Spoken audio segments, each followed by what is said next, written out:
Il n'y a pas match nul. On va pas vous recruter, vous deux, pour partager la tâche. Donc il y a forcé nous-mêmes les DRH, on échoue aux entretiens, on tombe souvent. Ça arrive. Des fois, il tombe souvent les armes dans la main. Il faut s'auto-challenger soi-même et puis se remettre sur le marché pour savoir. Donc il faudrait que les gens aient cette positivité. On sait que la recherche d'emploi c'est difficile. L'attente c'est très difficile. C'est pas facile à gérer. C'est pareil aussi pour ceux qui sont en entreprise, qui ne se sentent plus dans leur environnement, qui sont en quête d'une nouvelle opportunité. Ils vivent le même calvaire, que souvent même ils vivent plus de calvaire par rapport à ceux qui cherchent à rentrer. Parce que le gars, lui, il a du mal à se décider. Est-ce que je dois dire non officiellement pour arrêter, pour aller m'asseoir à la maison alors que j'ai des charges fixes, ou soit est-ce que je dois subir ce que je suis en train de subir chaque jour là, le temps d'obtenir quelque chose. C'est pas des choses faciles, c'est difficile. Mais il faut être positif. Avec le positive spirit, on arrive à... Tout à fait. Et avant de prendre la dernière question, un auditeur qui a demandé, est-ce que dans cette période-là, Zia Ouattara, vous avez recruté, est-ce que dans cette période Covid-19, votre compagnie a fait des recrutements? Non, moi dans cette période Covid-19, qu'est-ce que j'ai fait? Ok, j'ai pas fait de recrutement. C'est vrai que j'avais lancé des recrutements juste avant la pandémie. Moi j'avais fait la première phase. Il y a mon draft group qui devait venir, des Français qui vient à Abidjan pratiquement chaque 2 mois. Qui devait venir échanger avec les 3 candidats que j'avais sélectionnés en fait. Ils devaient pouvoir aussi s'entretenir parce que ce sont des employés de son département. C'est ça. Donc, avec l'isolement d'Abidjan, les histoires de vote, donc c'est des choses qui sont restées en stand-by.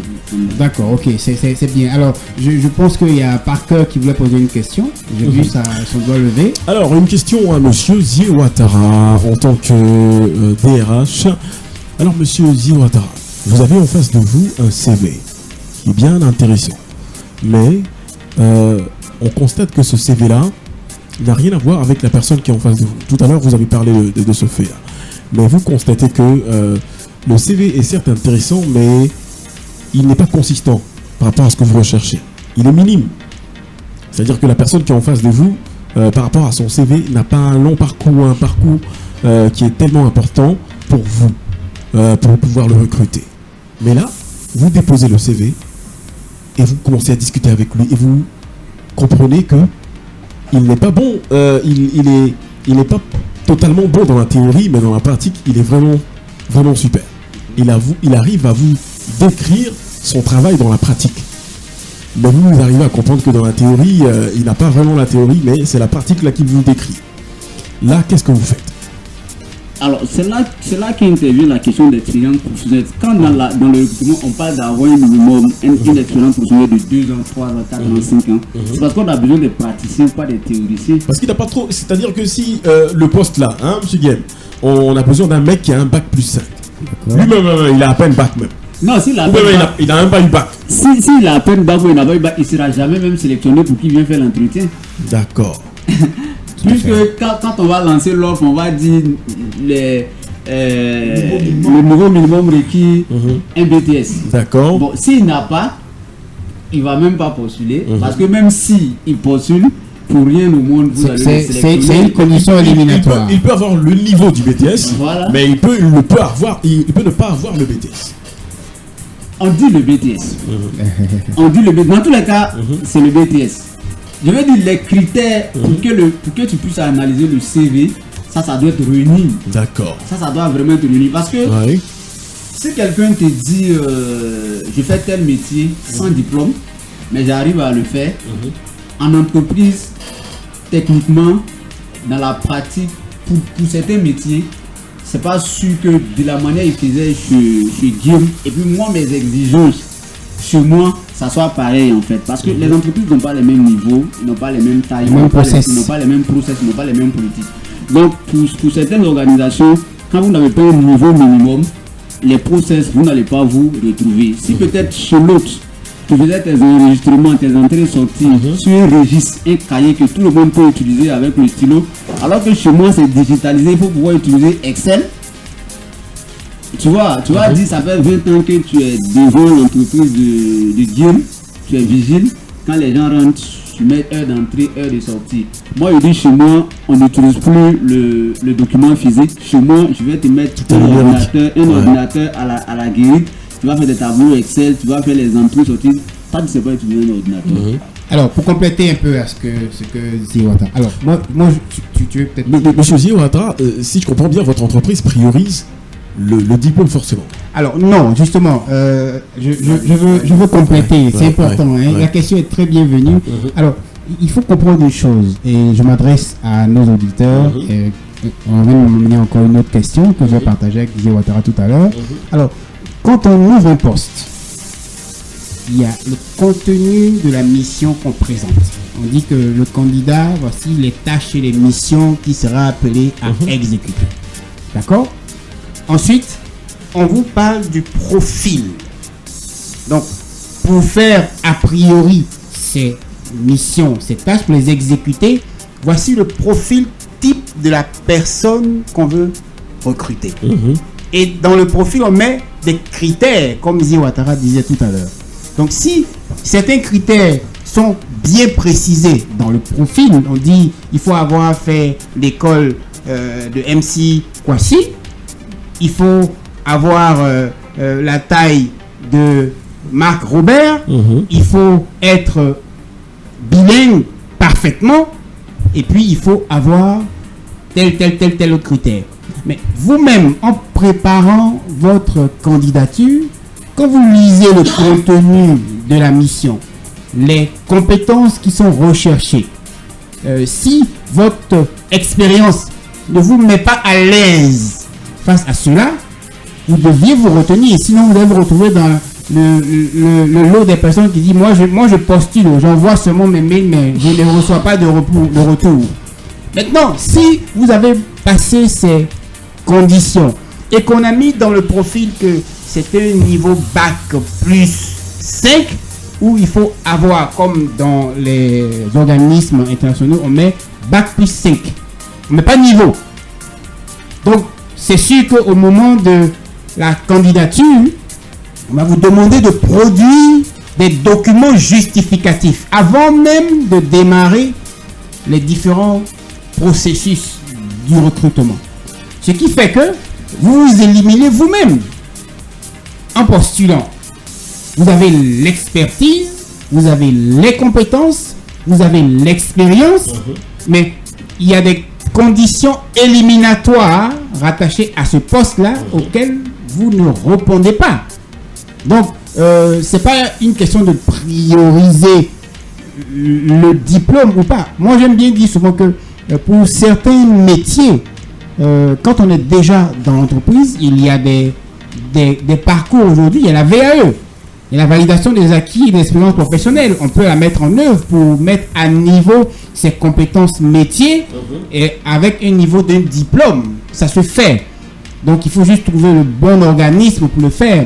Mais si vous êtes recruté et que c'est vous qui avez appris au jeune ingénieur qui est sorti de l'école, mais quand il rentre dans votre entreprise, un de nos intervenants sur un plateau télé au cours d'une de nos émissions l'année dernière disait, quand ils recrutent des jeunes officiers, ils font du balayage. Ils balayent la cour.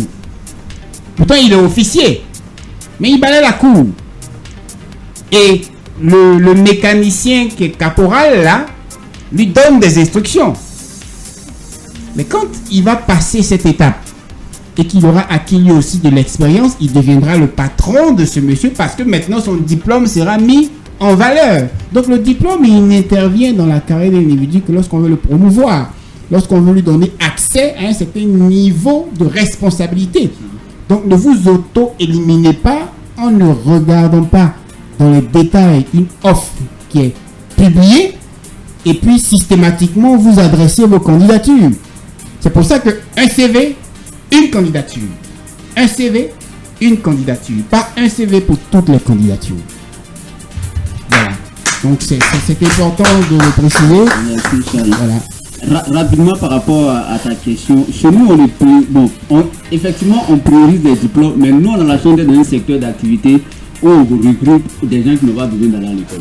À l'usine, chez nous, chez nous, tu as en industrie, surtout chez nous en industrie, et dans l'industrie dans laquelle je suis, tu as plus de 80% d'employés qui n'ont même pas le CP en fait. C'est pas requis en fait. Voilà, c'est des ouvriers à l'usine. C'est des ouvriers à l'usine. Donc, si le gars, les critères qui sont exigés, il faudrait que ça soit une personne courageuse, qui a la force de pouvoir peut-être soulever un carton. Ça, c'est pas un diplôme. Voilà. Donc, je veux dire, mais pour ou soit le recrutement des promotrices, souvent pour le lancement des produits, des trucs, on n'exige pas de diplôme pour ces postes-là. Mais il y a des postes qui nécessitent au moins des prérequis. Et pour ces postes-là, pour rien au monde, on va s'amuser avec parce que ça y va également. C'est un succès quand on recrute un employé pour combler un poste vacant, c'est pour pouvoir progresser. Donc pour ces questions de façon spécifique, on ne va jamais s'amuser avec. Tout à fait. Intéressant. On a Joseph Dadier qui aimerait poser une question. Enfin, oui. Je te réveille. En fait, moi, j'ai beaucoup écouté, j'ai méticuleusement écouté et j'ai tiré une belle conclusion à ce que M. Zié Ouattara a dit.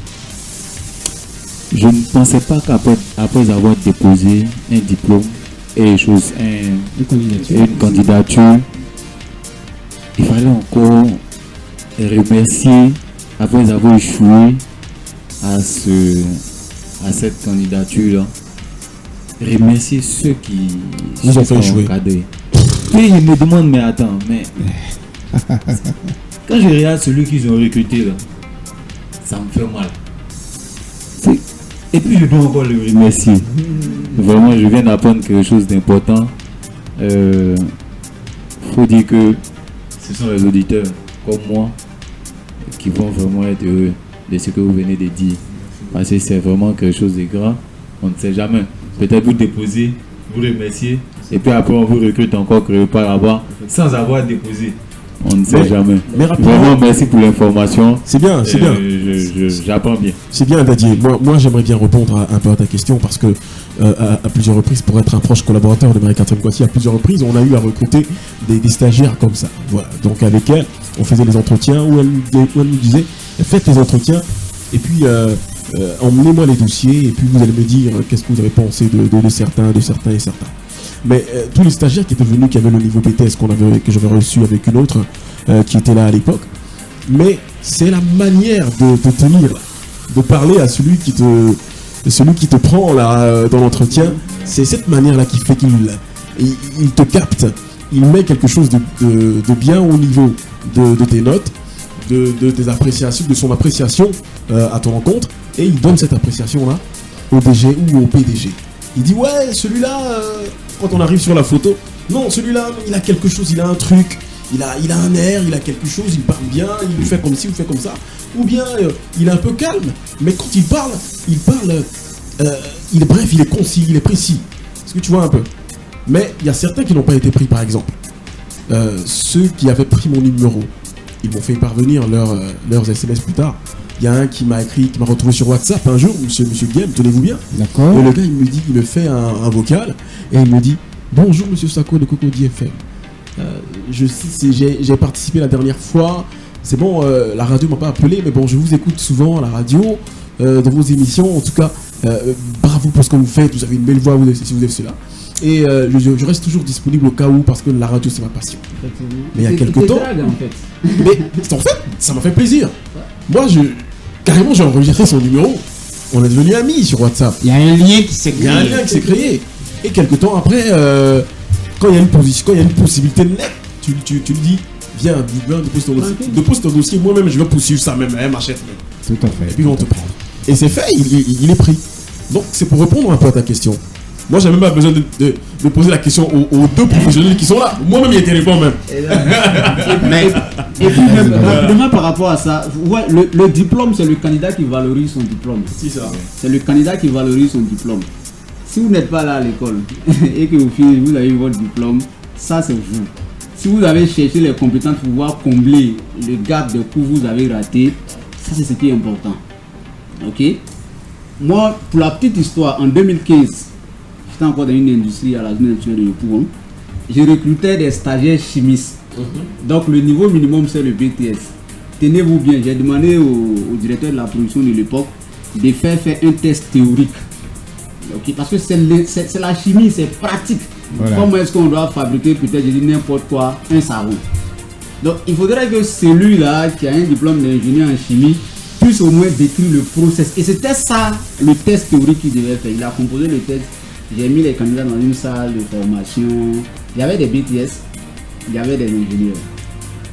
Tenez-vous bien, il y avait un jeune BTS qui a eu la plus forte note même là, qui n'est pas 10 sur 20, mais c'est un jeune BTS qui avait eu cette note là.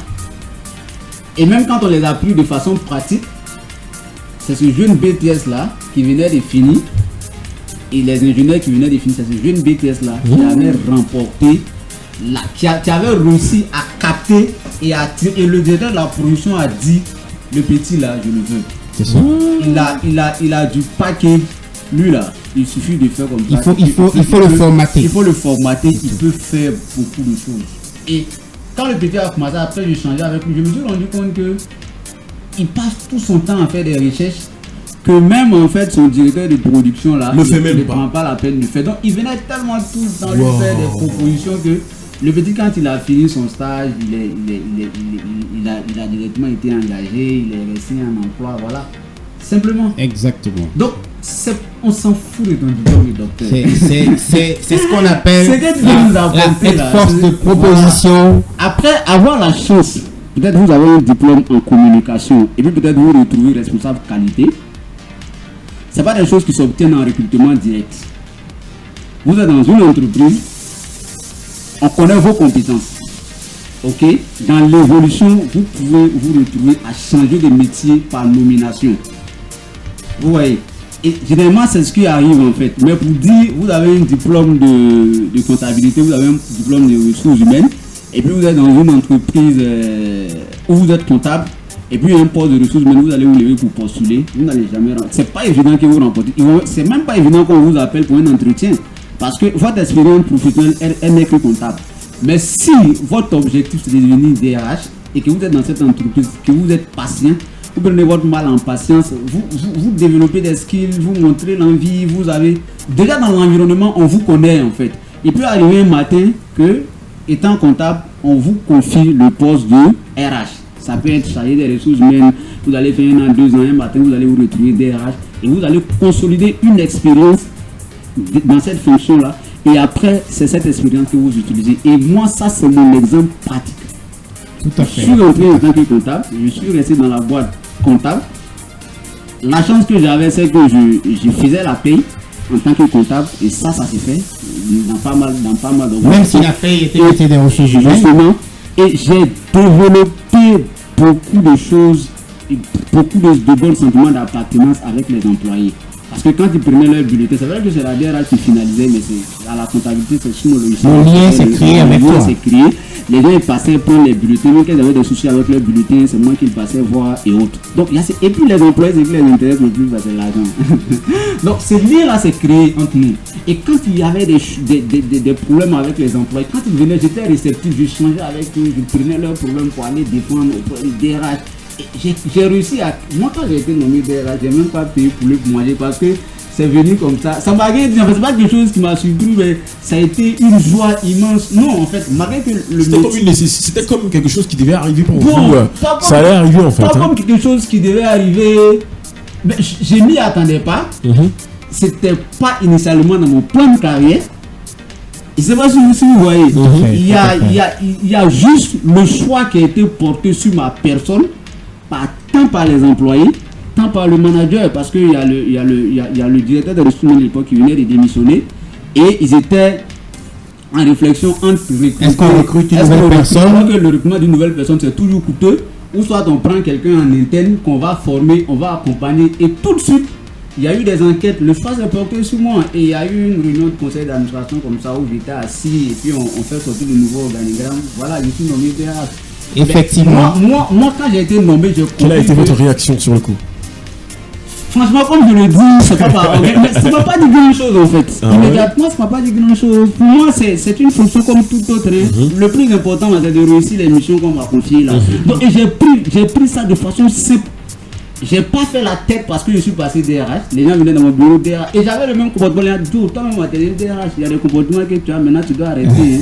J'ai dit, mais je suis humain. Je vais pas arrêter d'aller m'asseoir, manger mon garba que j'aime parce que une DRH. C'est un titre. C'est un titre, mais je vais dire, ça ne transforme pas ma personne. Ça ne détermine pas ce que tu es. Je suis resté moi-même. Ouais. Et la même année, je suis allé m'inscrire dans une école de la place, ok, pour faire en 2 ans, en première année, un master 1, en deuxième année, le master 2, j'ai pris le temps de créer un mémoire en management des ressources humaines. Parce que être RH, c'est rendre heureux. C'est comme on t'a soulevé, on t'a mis sur un arbre, alors que le bas de l'arbre n'est pas solide parce que tu n'as. Peut-être que tu avais quelques skills, mais tu n'avais pas tous les prérequis nécessaires. Donc il faut aller apprendre de façon théorique le métier pour que tu sois confortable dans la fonction que tu occupes et puis être à mesure de faire des belles cours. Et j'ai sacrifié 2 ans à aller à l'école chaque soir. C'était laborieux. Chaque soir, je quittais à 1h de retour pour venir prendre des cours à Cocody pour rentrer le soir à la maison épuisé parce que j'avais un objectif. Et 2 ans après, quand j'ai eu mon master en management des ressources humaines, et le fait que je faisais un master, j'étais une force de proposition.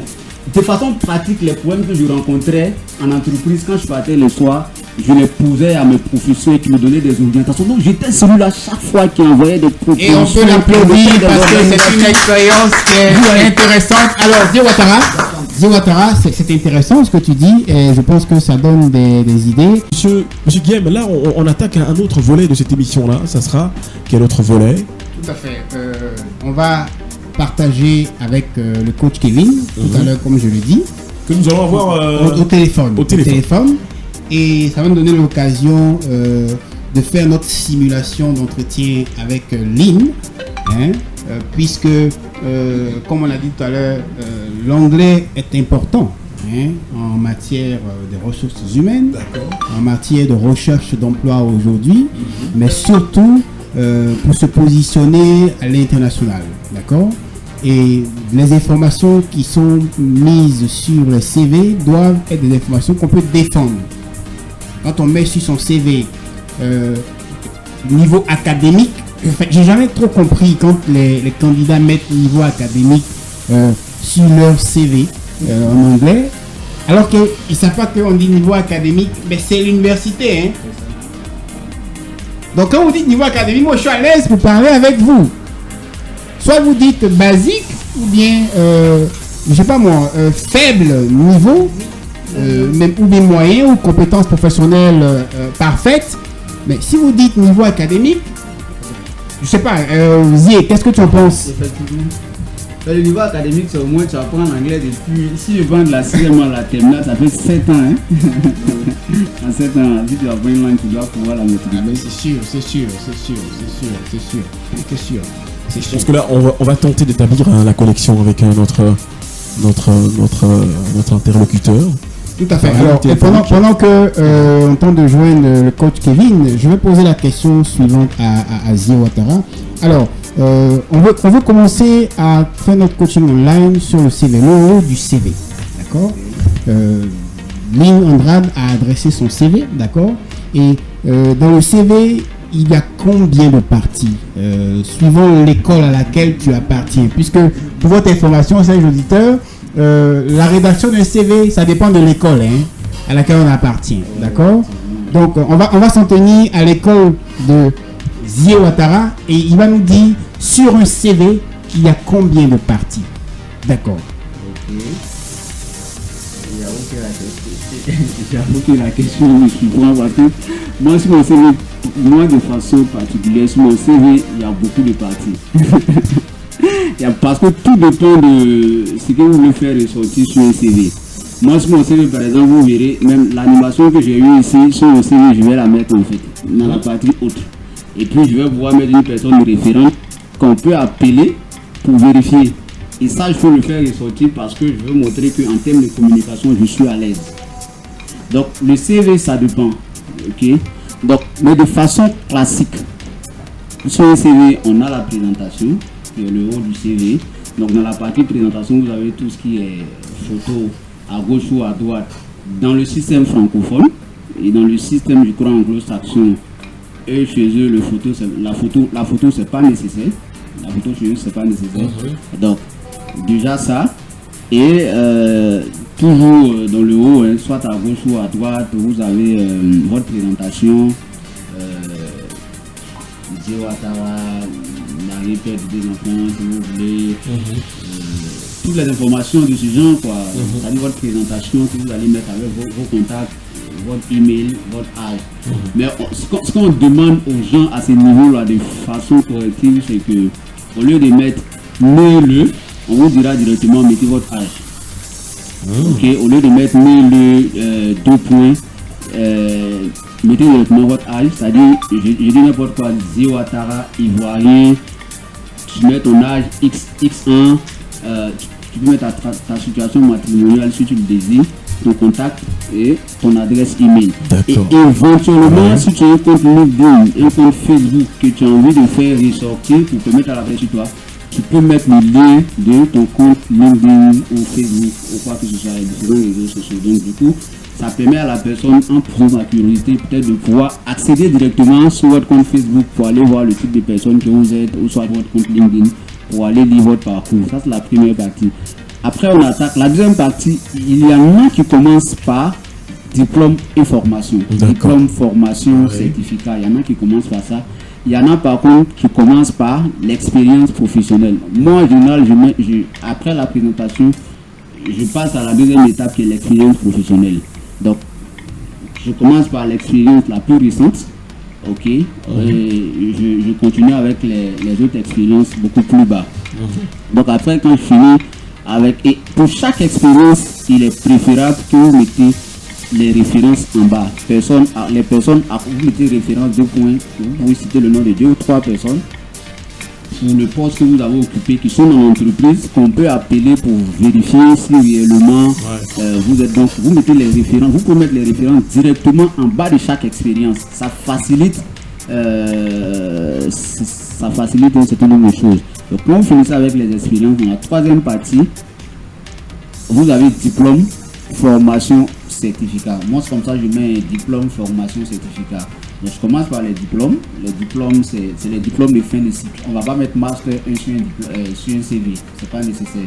Master 2, c'est ce qui est le diplôme. Je sais que le Master 1, ce n'est pas un diplôme qu'on délivre. Si vous n'êtes pas arrivé au Master 2, vous avez un niveau licence. Ok? Donc, licence 1, licence 2 aussi, ce n'est pas recommandé de mettre sur un CV. C'est la licence. C'est les diplômes de fin de cycle. Donc, bac, licence, master, bac, licence, doctorat, bac, BTS. On s'arrête même bac, BTS, licence. Ok? Si vous avez eu à faire des certificats de formation pratique, si ce n'est pas trop beaucoup, s'il y a des certificats pertinents qui peuvent intéresser le recruteur par rapport à l'offre, si c'est une entreprise de communication et que vous avez eu à faire un certificat sur la communication, vous pouvez mettre dans la partie certificat. Donc, comme je l'ai dit, diplôme, formation, certificat. Les formations, généralement, c'est les formations pratiques. Peut-être vous avez fait une formation pratique en secourisme. Ok, ça peut aider peut-être pour un poste de qualiticien. Donc, vous mettez. Après cette partie, moi, chez moi, ce que je fais, après cette partie, je mets compétences. En compétences, je prends les différentes compétences métiers. Et pour chaque compétence métier, j'essaie de faire ressortir des compétences que j'ai pour ces différentes compétences métiers-là. Donc, du coup, je dis n'importe quoi. Si je suis comptable, en compétences métiers, je vais dire la fiscalité. Donc, au niveau de la fiscalité, je vais citer quelques tâches que je sais faire au niveau de la fiscalité. Je vais mettre peut-être comptabilité. En comptabilité, je vais mettre quelques tâches spécifiques pertinentes que je sais faire en comptabilité. Donc, que je vais citer. Donc, ça va faire que naturellement, mon CV va être de beaucoup de pages, contrairement à une autre personne qui va prendre le volume. Donc, quand je finis avec cette partie compétences techniques là, j'arrive sur la partie où je mets tout ce qui est langue en fait. Langue français, je mets mon niveau, anglais, je mets mon niveau, tout ce qui est outils. Les tableurs là, Word, Excel, PowerPoint, je les mets avec le niveau que j'ai avec ces outils là. Donc, après, dans les autres compétences, je peux dire par exemple que je suis intervenant sur les questions RH au niveau de la télévision nationale. Ok, donc il arrive parfois où je mets les liens de mes vidéos YouTube RTI, où quand on clique directement, on a accès à mes interventions, ou soit je mets la référence de la directrice de production de l'émission à la RTI qu'on peut appeler pour vérifier, pour être sûr que je passe là-bas. Donc, et dans la même partie également, ma vie associative qui m'intéresse, qui je pense que ça pourrait avoir un intérêt pour le poste là. Je mets peut-être les références du président, d'une personne qu'on peut contacter pour être sûr que ce que j'ai dit. C'est vrai en fait. Voilà. Donc c'est un peu ça. Il faut toujours voir la véracité des choses. La véracité des choses. Donc à chaque fois, je mets des compétences, je mets des références pour qu'on puisse vérifier la véracité en fait des informations que je mets. Donc c'est un peu ça. D'accord. Je pense que là c'est cool. Hein. Et franchement, ça nous permet aussi de comprendre dans plusieurs points. Et ceux qui font leur CV là, et puis qui ne savent pas comment faire, hein, Linandrade. Voilà, ils mélangent un peu les choses là. Voilà la meilleure manière de faire.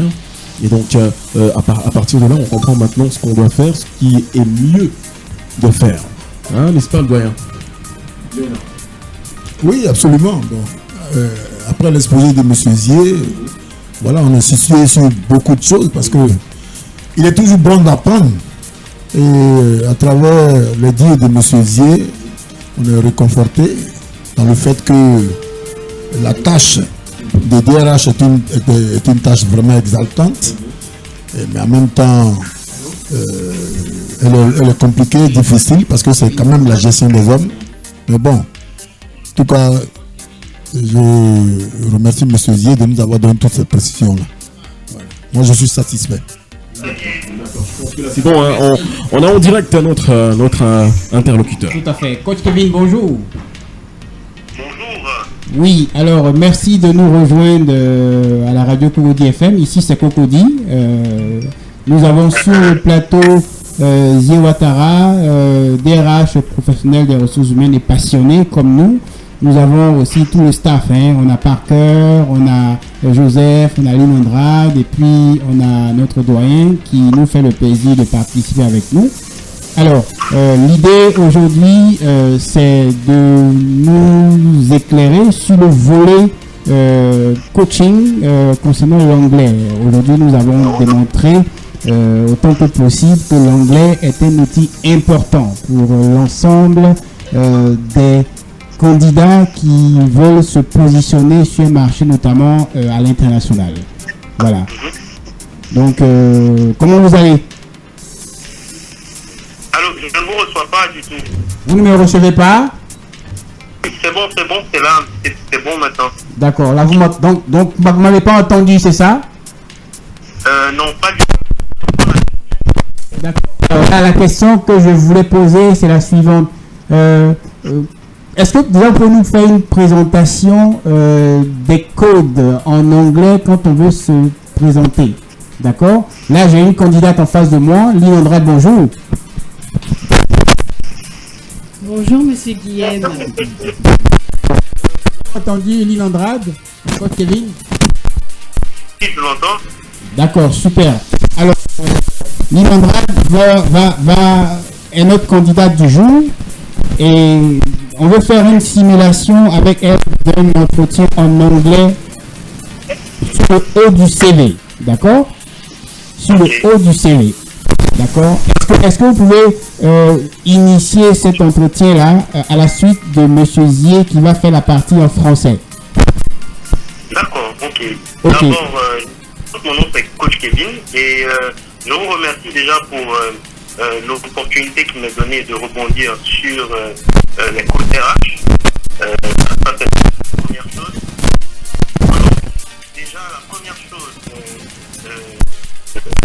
pour un recruteur, c'est de poser la question can you help? Ok. Coach Kevin? Oui. Allez-y. Alors, pour répondre à la question, c'est que au départ, en anglais, pour un recruteur, une question, je pense que la première question devrait être sur la personne, ok?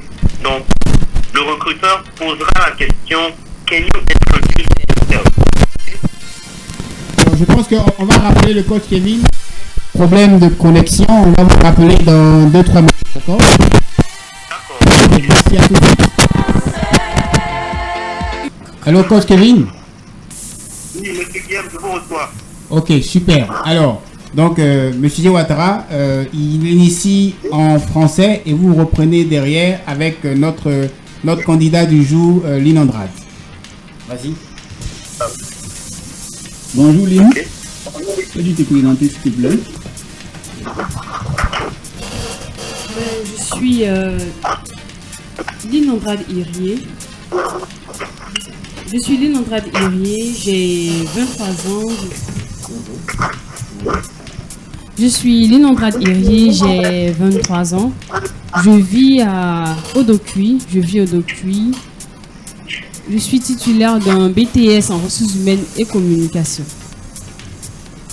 D'accord. Alors, premier élément, Ouattara, avant que le coach Kevin ne rebondisse, est-ce que ce sont des informations de ce type-là dont tu avais besoin quand tu demandes à Lynn de se présenter? Quand on vous donne l'opportunité de vous présenter, ne soyez pas pressé. Prenez le temps pour impressionner le recruteur dès le départ.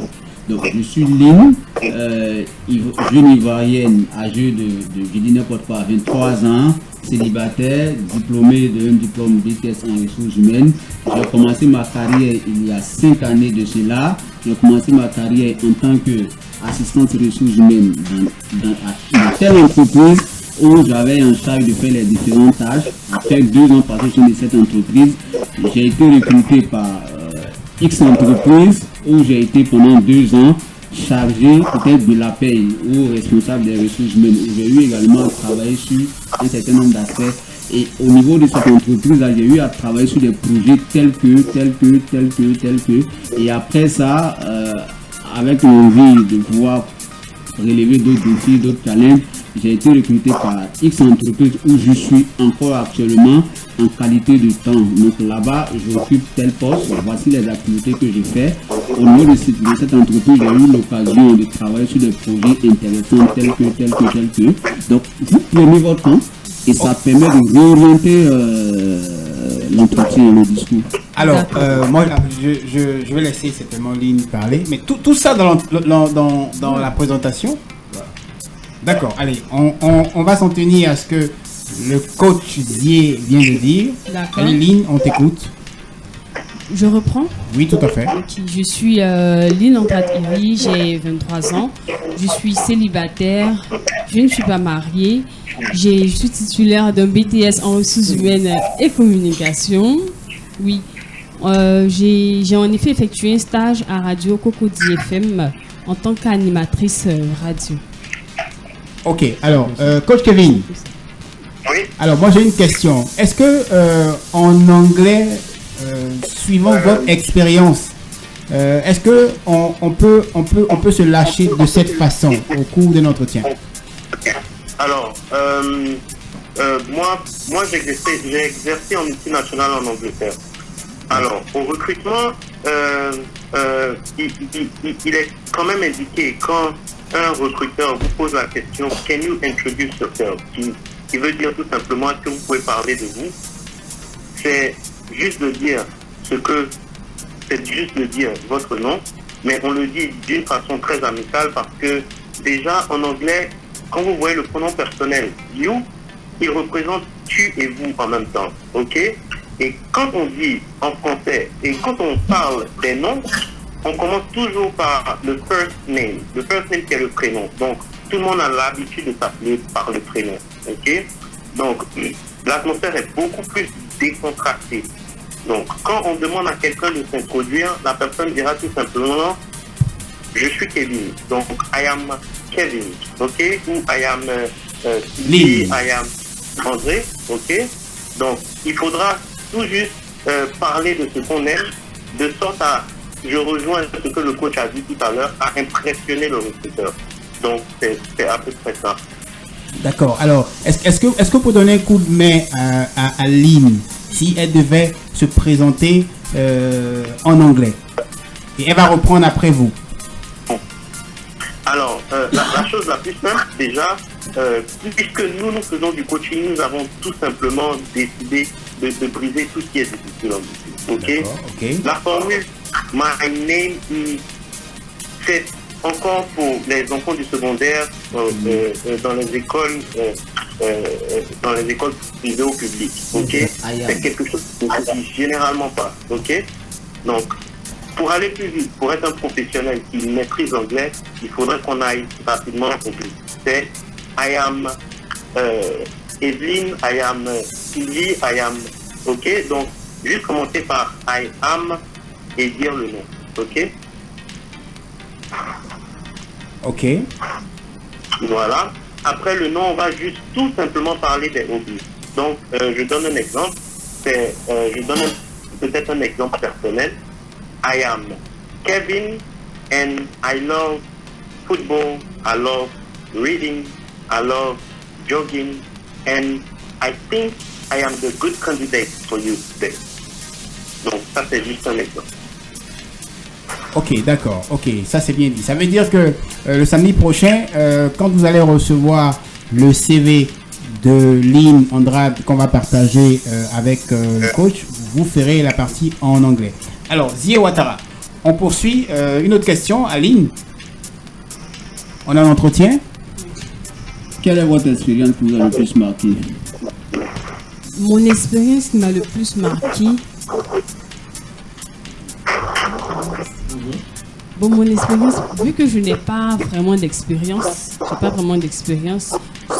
ceci est mon premier entretien. Ok, alors, Coach Zie Ouattara, est-ce que c'est indiqué pour un candidat qui a été appelé à un entretien, invité à un entretien, de dire comme ça, je n'ai pas d'expérience? La question est oui. Non, ça se dit pas. Quel que soit X, on a une expérience. Ce qu'on a eu à faire, si on a eu à faire un stage c'est une expérience. Au cours de votre stage, ce que vous avez eu à faire, c'est que vous démontrez. On est très bien conscient que vous avez fait uniquement un stage et c'est sur la base de ce stage de 3 mois ou de 2 mois qu'on vous a appelé pour se concrétiser. Donc, sinon, si vous étiez une personne qui venait directement de l'école, on n'allait pas vous poser cette question en fait. Voilà. Donc, vous avez sur votre CV, vous avez été stagiaire quand on vous pose, ça a été une expérience. Vous avez duré pendant une semaine. Si durant les une semaine, vous avez eu à faire du micro-trottoir, c'est votre expérience. D'accord, ok, c'est intéressant hein, de le préciser. Alors, Coach Kevin, est-ce que vous donnez un dernier mot en attendant qu'on prépare l'émission de samedi prochain au cours de laquelle vous allez faire directement du coach en ligne avec un candidat sur la partie du haut de son CV? Allô, je ne vous reçois pas bien. Alors, je demandais, Coach Kevin, si vous pouvez nous laisser un petit mot en attendant la semaine prochaine où nous allons partager l'expérience d'un coaching en anglais avec les candidats. Alors, moi, tout ce que j'aimerais dire, c'est beaucoup de courage aux candidats. Je pense que les coachs sur le plateau sont très bien éduqués et donnent de très très bons conseils. Et moi, je serai tout simplement disponible avec vous pour essayer de faire donner aux candidats le meilleur d'eux, que ce soit durant une interview en anglais, et comment est-ce que ça se passe au niveau des anglophones. Donc, moi, c'est juste du courage. Ok, super. En tout cas, merci de vous être rendu disponible. Et puis, on se dit à samedi prochain dans notre émission Code RH, parce que ici, c'est Cocody. Merci, Coach Kevin. Il n'y a pas de souci. C'est moi.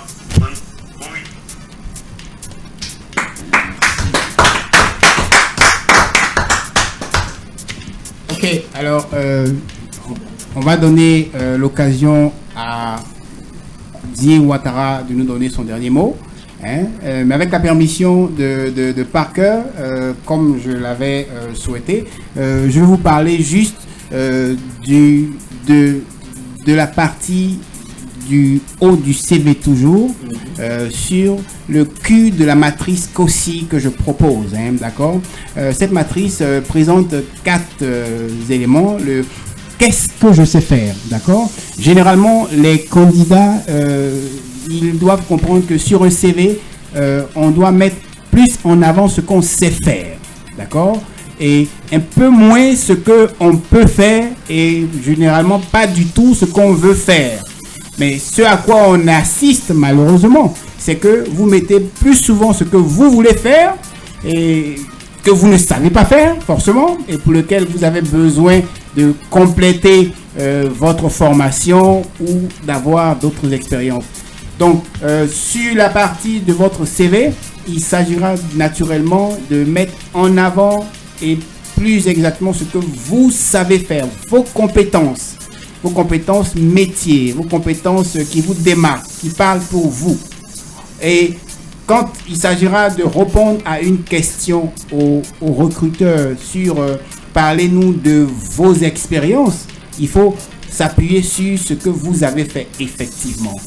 Parce que si vous vous retrouvez dans la situation de cette dame qui a rencontré Zié Ouattara avec un CV qui présentait beaucoup d'expérience, beaucoup de compétences, a priori, malheureusement, qui étaient certainement des choses qu'elle voulait faire, mais elle n'était pas en mesure d'en parler. Donc, elle s'est retrouvée un peu décalée. Voilà. Donc, sur ce volet-là, je vous donne rendez-vous la semaine prochaine pour vous parler en situation de la candidature d'un CV en ligne. Nous aurons certainement l'occasion, comme ça a été le cas en juin, d'avoir un candidat à la fin de ce mois de juin avec qui on fera en ligne également un coaching. Zié Ouattara, ton dernier mot? Merci à vous pour l'opportunité, l'occasion qui m'a donné de m'exprimer. Merci à Cocody FM et tout le staff. J'ai été très heureux d'être ici parmi vous, de partager ces moments d'échange. Ce que je dis pour ceux qui sont en quête d'emploi, que ce soit des professionnels ou bien des futurs, des futurs professionnels, il faudrait qu'après chaque échec de recrutement, d'un entretien, ils puissent prendre la chose de façon positive. De façon positive, envoyer des mails de remerciement s'ils peuvent le faire. C'est des choses qui démarquent, c'est des choses qui marquent, c'est des choses qui ont de la valeur. Si vous remplissez plus de 50% des prérequis d'une offre, on ne sait pas où Dieu dort, foncez, envoyez votre CV, vous avez fait ce que vous devez faire et puis le reste, vous priez. Quand vous êtes nouveau diplômé, au lieu de vous asseoir à la maison, confiez votre CV à votre tonton ou à votre ami et puis passez votre temps tout le temps sur Facebook, sélectionnez des entreprises, partez vous-même de façon physique, déposez vos CV, ceux qui prennent le CV en ligne. C'est sûr que si vous envoyez 100 CV, il peut arriver que même sur les 100 CV, si 1% vous appelle, sur 100% d'entreprises, si 1% vous appelle pour un entretien, vous pouvez éventuellement décrocher une offre sans l'aide d'un tonton. Parce que le tonton à qui vous avez confié votre CV, il a aussi ses problèmes. Donc c'est une fois au passage, il pense à vous dire, ah tiens, j'avais oublié. Pendant que toi, tu penses que tu lui as confié ton... Alors que tu peux prendre ton courage à deux mains, tu sélectionnes 10 entreprises aujourd'hui au plateau. Tu vas, tu déposes au plateau, demain, tu prends un transport et papa, tu sélectionnes 20 entreprises à Yopougon, tu vas, tu te promènes, tu déposes. Après demain, tu sélectionnes 50 entreprises, je dis n'importe quoi, à Vridi, Koumassi, tu vas, tu fais pareil. En une semaine, tu auras au moins éparpillé 100 CV à Abidjan. C'est sûr que sur les 100 entreprises là, il y a un qui va vous appeler. Et puis, il n'y a pas plus de bonheur d'obtenir son emploi de par ses propres forces. Vous n'êtes redevable à personne. Et quand vous n'êtes redevable à personne, là, vous êtes à l'aise. Au lieu de vous asseoir là, un tonton va s'arranger, il va vous mettre, et puis chaque jour, il va vous le rappeler. C'est ça. Le travail en Côte d'Ivoire, il est ce qu'il est. Mais je le dis, il y a du travail d'une manière ou d'une autre, là où les gens proposent. Mais il faut connaître les sites de recrutement, il faut pouvoir rester scotché sur ces sites de recrutement pour être à la une des informations. C'est dommage souvent quand tu échanges avec que ce soit des professionnels ou bien des étudiants qui viennent de finir, qui ne connaissent pas LinkedIn. Les seuls réseaux sociaux qu'ils connaissent, c'est Facebook, c'est TikTok. Je dis toujours, TikTok là c'est bon, hein, mais va apprendre PowerPoint, ça va t'apporter quelque chose. Et il faut écouter Code RH, parce que ici c'est Cocody. Merci à Zié Ouattara, merci à tous ces auditeurs qui nous ont partagé leurs questions avant cette émission. Merci beaucoup à tous ceux de nos coachs qui ont participé avec nous ces dernières semaines. On vous donne rendez-vous la semaine prochaine avec un autre professionnel, un autre dinosaure de la fonction. C'est Yves Aliment qui est DRH d'une structure et vous en saurez plus la semaine prochaine. Nous pensons à vous, nous travaillons pour vous. Vous êtes sur Cocody FM. À bientôt.